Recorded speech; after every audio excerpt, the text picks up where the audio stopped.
What's up, everybody? It's Lauren coming in with Digital Nomad Lifestyle. Coming in today with the beautiful Eiffel Tower in the background for a story about my first trip to Paris, France, where I ended up sleeping on the streets. It's a good story. One of my better stories, for sure. So, to begin this story, it all starts in Thailand. I was a young 22-year-old man trying to explore the world, see tropical views, stay in shape. Went down there to do some Muay Thai for about a week. After the Muay Thai, I wanted to relax, went to Copenhagen for the full moon parties, which are kick-ass time.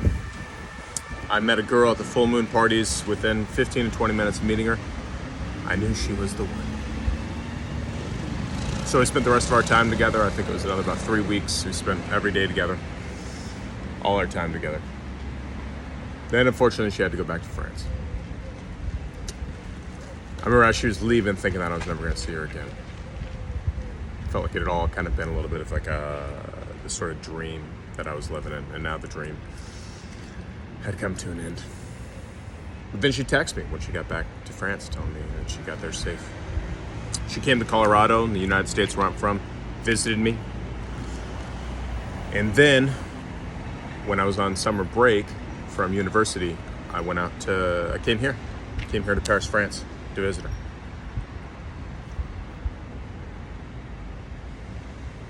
I remember the way it felt. It was still one of my first few trips internationally. So, like any other drug in your life, the highest of highs.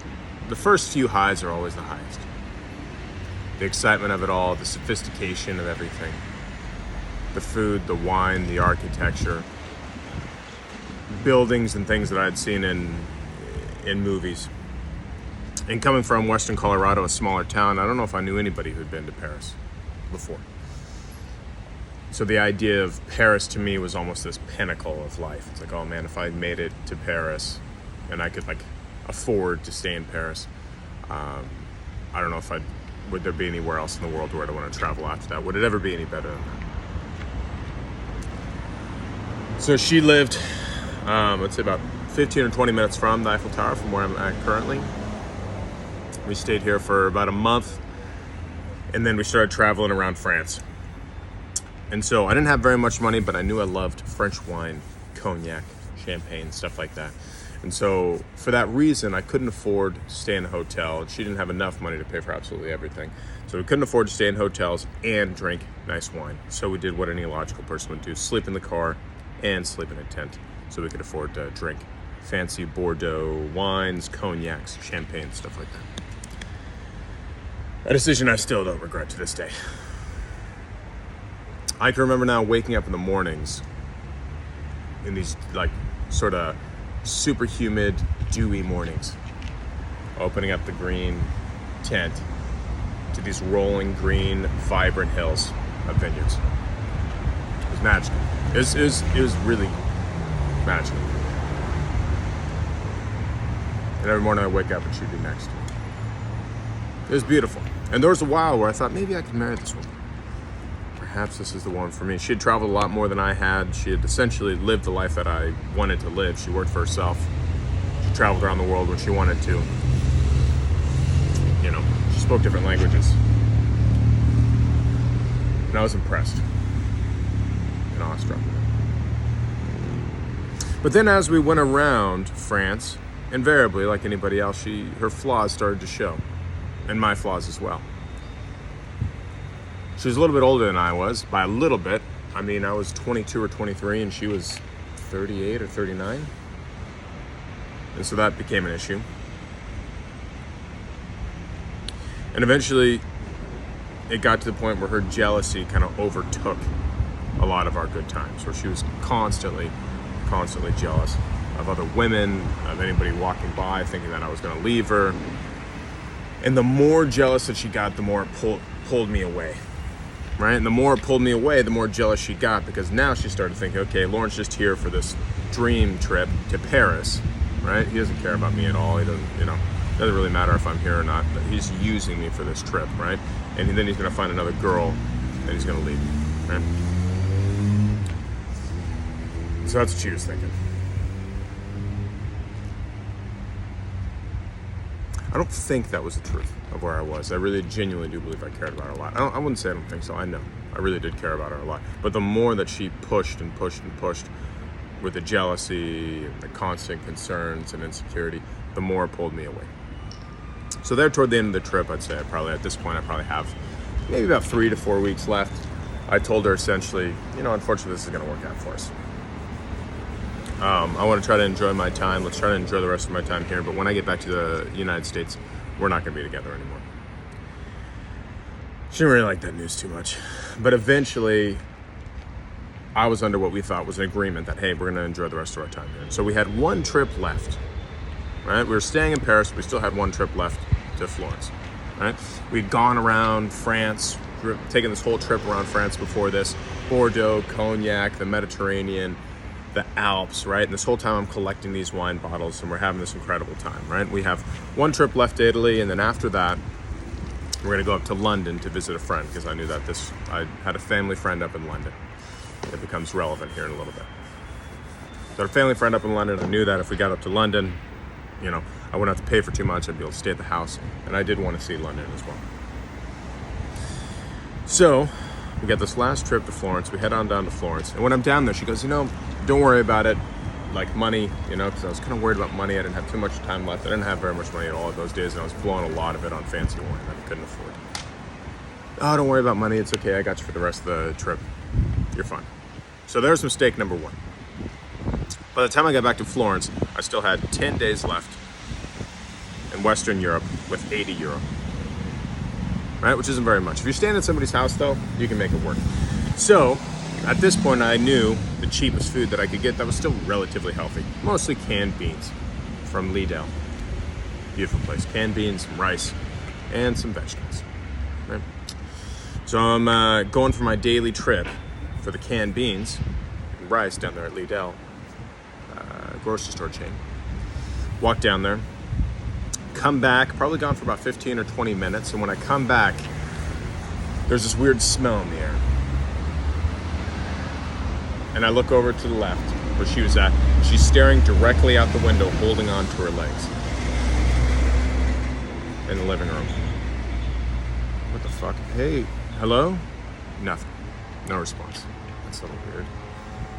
And so I go into the kitchen, put my stuff away. When I get in the kitchen, there's red all over the sink.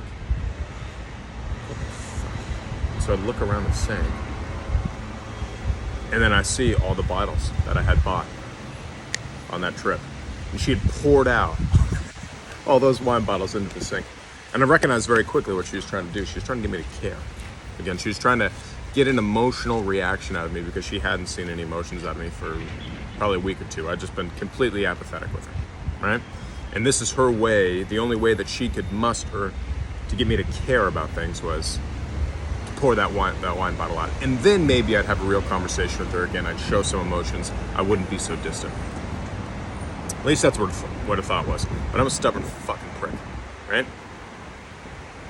And I recognized psychology enough to recognize what she was doing. So I started laughing.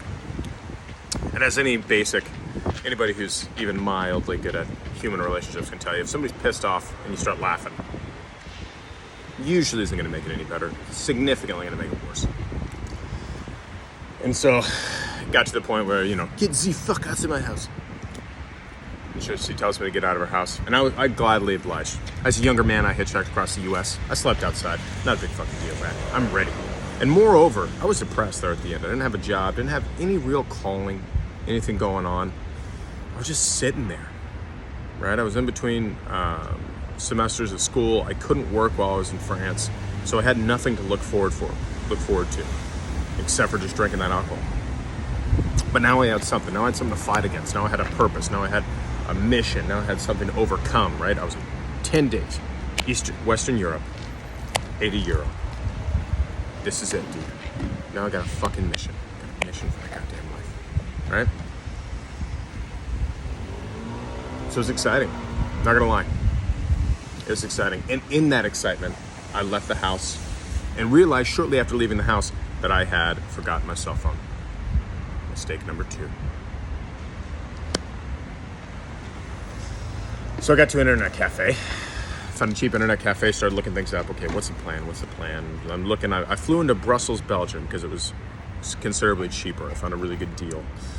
So I'm looking at the map. Okay, how do I get back to Brussels, Belgium? All right, so I got enough money to take a bus to Brussels if I wanted to, but now I'm sleeping outside in Brussels for 8 to 9 nights. I don't really want to sleep outside in a large city. I started thinking, you know, Western Europe's not as big as the United States. Let's see how far away these two are. So I zoom back on Google Maps. Look at the distance. Man, I think I can walk there.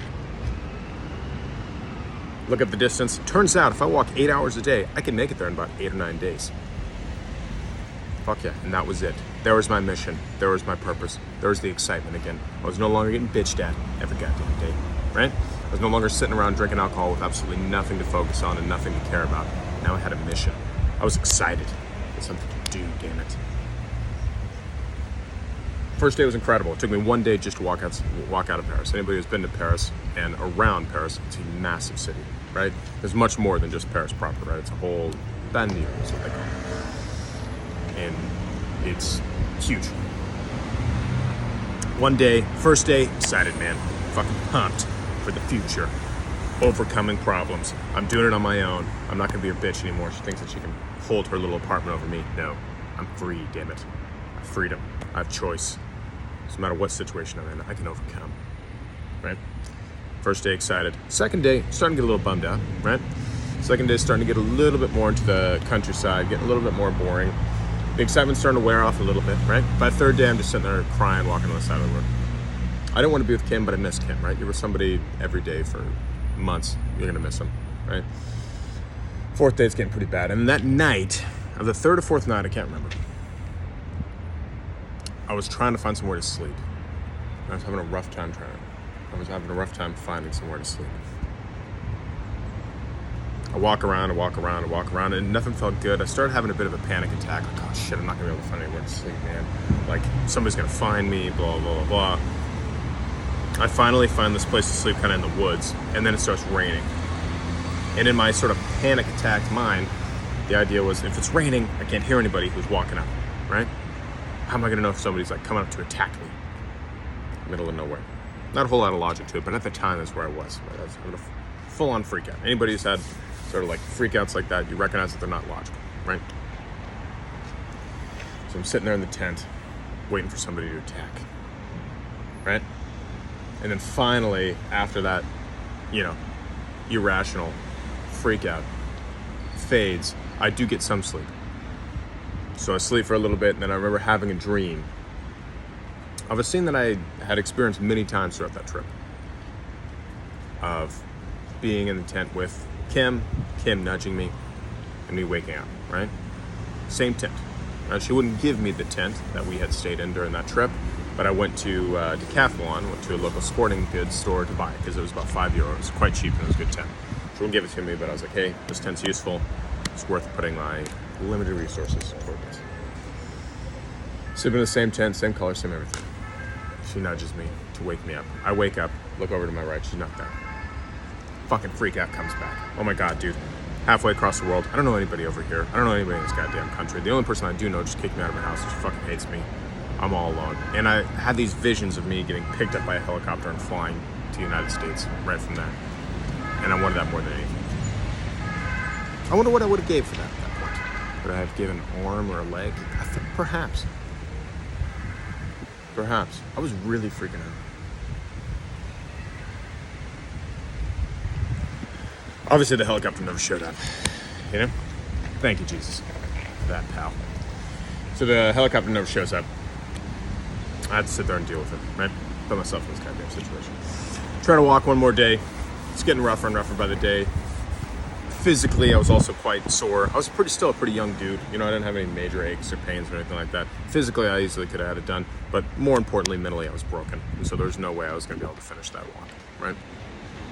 At that age, I didn't have the mental fortitude or the tools to deal with what I was dealing with, right? So by that night, it was the middle of August, mind you, when everybody's on holiday. By that night, I finally find this small ass town out there. right? I'm looking around trying to find somebody to get a phone from, and the town's just fucking like a goddamn ghost town. Like most French countryside towns after 7 o'clock, but especially in August when everybody's on holiday, right? I finally find a kebab shop that's open. These dudes are like shutting down. I asked this guy, oh, can I please use your phone? Open up the phone. I log into Facebook. I'm looking at Facebook, and while I was at that internet cafe, I messaged my friend in London, or I messaged my sister for the phone number of my friend in London. The idea being, hey man, if shit hits the fucking fan, I'm gonna hit up my friend over there in London, and she'll probably be able to help me out, right? Unfortunately, that friend did not have Facebook, right? But my sister had Facebook, and my sister had her phone number. She's a family friend. So I messaged my sister on Facebook, hey man, I'm gonna go walk to Brussels. I don't know, if shit hits the fan, it'd be really nice to have our family friend's phone number from London. And I leave the internet cafe, I log into Facebook, go on Facebook, I'm trying to refresh my messages. I'm out in the countryside, so I'm thinking, okay, well, maybe the messages aren't showing up due to poor internet connection, right? Trying to refresh. It's weird, I can't see any messages on my Facebook. And then I see a notification. Click on the notification. One of my buddies had liked my last post. That's weird because I haven't posted in a while. I read the post and I find out very quickly what that post was. And then I realized mistake number 3. I did not log out of any of my accounts from her laptop before I left. Son of a bitch. So, looking at the message, and I guess it's time to come clean. That family friend that was in London, I did have a short fling with her. I would say that fling lasted maybe like a month or 2, and it was before I had even gone to Thailand, right? So before I even knew Kim, anything, right? And that family friend, but you know, I became a little bit more than a family friend. That family friend and I had a lot of communications via email, some pretty explicit sexual messages, right? And Kim had gone through my email apparently while I was at that grocery store, right? She was committed to jealousy and committed to her story that she was, you know, I was using her for this trip and she's going to leave me for somebody else, right? She was committed and she needed to find evidence for that. And she did. And apparently she flipped through all the messages where I said, hey, I have a girlfriend now. I can't talk like this anymore with you, right? Can we still be friends? Cool. She skipped through all the boring platonic messages and went back at this point, I think it would have been like a year ago, found those messages, right? Found the evidence. Lawrence cheating. He's going to have me drive him to London, then he's going to leave me in London, right?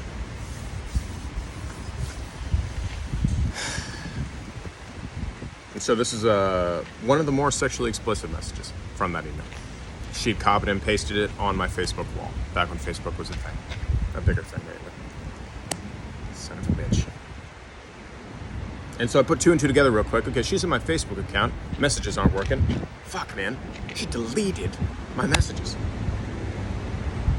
What else did she do? And then so I frantically go to Gmail. Okay, let me log into Gmail. Your account has been deleted. Fuck. She deleted my goddamn email account with the tickets that I have to get back. Fuck. Okay, so I'm frantically messaging Candace. While these guys, by this time, the kebab store's closed. All of his coworkers are gone. He's just sitting there waiting for me. Some fucking moron. He didn't even know, right? Stumbling through French. And he's like, Jesus Christ, dude, I just want to go home, Brad. I don't even know who you are. He's like, I know. Hold on. Messaging Candace. Come on, dude. Come on. What's Roberta's number, dude? Kim's fucking, I'm fucked, man. Kim's locked me out of the accounts. God damn, shit, man. Just give me Roberta's number. She's deleting all my messages. Now. Thank God my sister messaged me back. Then a couple minutes, gives me Roberta's number. I get Roberta's number, pull it off, write it down before Kim deletes the message. Fuck. All right. Fortunately, got on the phone with Roberta, got a payphone. Called up Roberta, she was able to help me out. Went to London, stayed in London for my last, I think at that point, 6-7 days, something like that. Stayed in London. Roberta was able to help me out financially with getting a flight. I was able to figure out the flight, right? I had the flight in my name, thank God, so it didn't matter if the email account had been deleted, right? And even at that moment, I still understood what she was doing. She was trying to get me to care once again, because I was emotionally distant. The more she pushed, the more I pulled away, right? And this is the only thing she could find that I could care about, where she could get some sort of reaction out of me. once again, I recognized what she was fucking doing. Like, fuck you. I'm not giving you a little power, pal. You know? Got here, fucking doing what the hell I have to do to make it work. So I spent those last couple days in London, mildly depressed, watching Friends reruns and eating a very delicious brand of biscuits that I can't quite remember, but they were fucking good. So that was my story in London. Didn't do much in London, didn't see much in London. Pretty depressed, flew back to the US, right? So that's the story, man. I'm doing a lot more of these stories. I was hitchhiked, as mentioned. I hitchhiked a bit when I was a kid too. As you can imagine, I had some pretty wild times hitchhiking. Some pretty wild tales from the road. So anybody who's interested, digital nomad tips, wild stories of hitchhiking, men in Speedos, dating and traveling, digital nomad lifestyle, Brad. You can also visit the blog on the website if you want to see some photos from this epoch. Right? So, till next time, stay sexy, Brad.